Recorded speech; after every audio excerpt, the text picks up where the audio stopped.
Hormuz ভাই, জালাল ভাই আমাদের নেতৃবৃন্দ বক্তব্য রেখেছেন। আসলে মন তো খারাপ সত্যি। 5ই আগস্টের পরে যখন আমাদের প্রাণপ্রিয় নেত্রী বঙ্গ জাতির পিতার সুযোগ্য কন্যা রাষ্ট্রনায়ক শেখ হাসিনাকে জোরপূর্বক হত্যা করার জন্য গণভবনে তারা জঙ্গি হামলা করেছিল। এই হামলার পিছনে যিনি কাজ করেছেন doctor Mohammad Yunus, meticulously design master plan, এবং ওনার সাথে যারা ছিল মাহফুজুল আলম সহ এই যে দুজন উপদেষ্টা সবাই কিন্তু জঙ্গি। প্রায় 200 জঙ্গিকে যারা জেলের অভ্যন্তরে ছিল তাদেরকে সেই 5 তারিখেই তারা ছেড়ে দিয়েছে। যত শীর্ষ সন্ত্রাসী ছিল সবগুলাকে তারা দেশের ভিতরে ঢুকিয়েছে। এটা একটি জঙ্গি হামলা। এখন আস্তে আস্তে যেটা আমরা উপলব্ধি করতে পারলাম, এটা হলো 1971 সালে যে তারা হেরে গিয়েছিল জাতির পিতা বঙ্গবন্ধু শেখ মুজিবুর রহমানের কাছে, বাংলার মুক্তিকামী মানুষের কাছে, বাংলাদেশের 30 লক্ষ শহীদ, 3 লক্ষ মামুন যাদের সব্রমের বিনিময়ে আমরা লাল সবুজের পতাকা পেয়েছি, সেই প্রতিশোধ তারা নিয়েছে।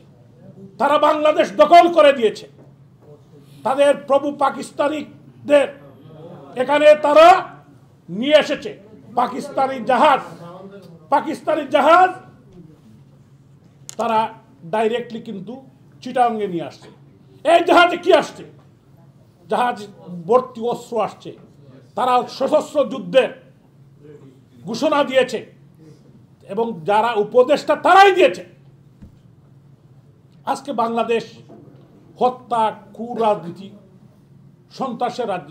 পরশুদিন আপনারা দেখেছেন শরীয়তপুরের কোনো ভাই যদি এখান থেকে নড়িয়াতে একটি ছাত্রলীগের ছেলেকে কিভাবে কুপাচ্ছে, তার মা বোন পায়ে ধরেও বাঁচাতে পারছে না ছেলেটাকে।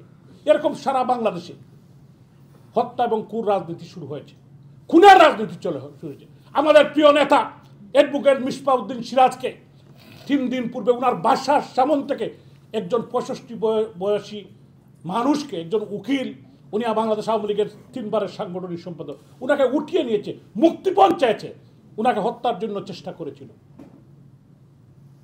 এই হলো বাংলাদেশের বর্তমান অবস্থা। বাংলাদেশে কোনো ল অ্যান্ড অর্ডার সিচুয়েশন নাই, কোনো আইন শৃঙ্খলা নাই। জঙ্গিরা ক্ষমতা দখল করেছে। স্বাধীনতা এদের কাছ থেকে বিজয় দিবস, বঙ্গবন্ধু, 7ই মার্চ, স্বাধীনতা দিবস, বিজয় দিবস, কোনো দিবসেই আমরা আশা করতে পারি না। আমাদেরকে মাননীয় প্রধানমন্ত্রী রাষ্ট্রনায়ক শেখ হাসিনার নেতৃত্বে আমাকে একজন সাংবাদিক